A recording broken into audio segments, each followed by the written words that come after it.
Hi guys, Alex here, another video. This isn't really an agile video so much, it's just I want to go through queues and dependencies. So what this video is really about is about dependencies, and queues are the reason why dependencies are a problem.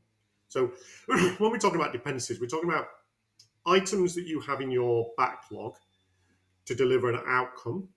So we have one outcome, and to deliver that outcome we've got to do these 3 or 4 things. These are the increments of that. And there's 1 or 2 of them that go off to another team. They're the dependencies. We have a dependency on it to deliver this outcome.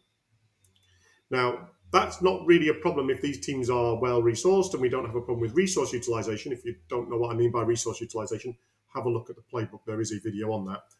So if they're suitably resourced, that's not going to be a problem. So when we tend to talk about dependencies is when they're not suitably resourced, and we're not going to get that back quickly. So and the reason that is because they've got a queue. It's not because they're sat around not doing it. It's because they've got a queue and you're not the priority that they've got. So I want to talk about how Agile recommends we address the issue with dependencies. But first of all, let me just have a quick look at why dependencies are actually a problem. And it is because of queues. If you're working in these, so these what you're seeing here are 3 queues. They're 3 different teams. They've all got their in tray, and they will take the in trays from the top. Now in this thing, I've done a very copy paste. Everyone's got the same kind of demand, which just isn't reality.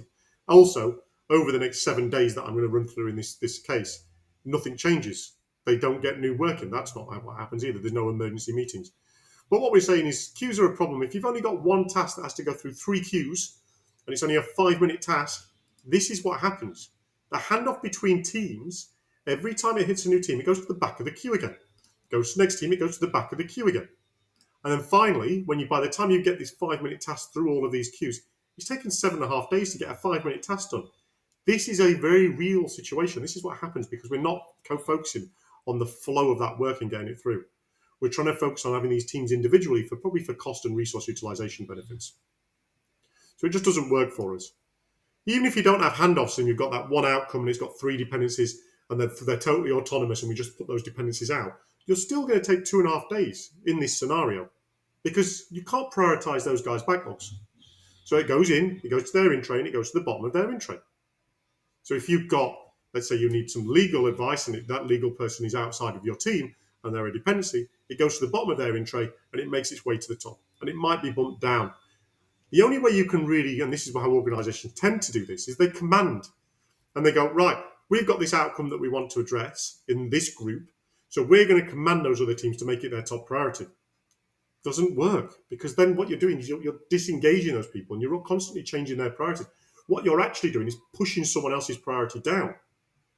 And very, very rare do you get the CEO who does this. So you're actually commanding one group, but you can't command the other group. So it might be the marketing director said, I want all of my marketing people to work on priority. But they can't do that to the IT guys.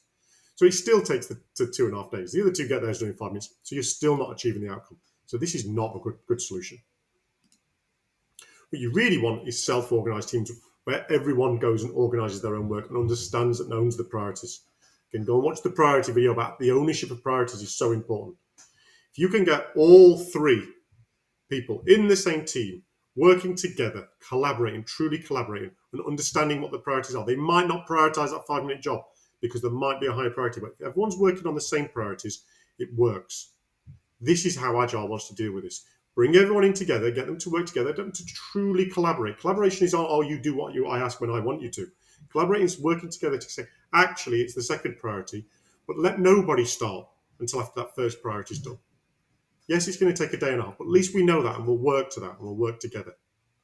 And that's how we work. We address queues and dependencies by working like that. What we do want to do is we want to reduce queues as often as possible. So we try and get cross-functional people. We definitely want cross-functional teams. And we want to reduce our dependencies to as much as possible so as we have the same aim and goal.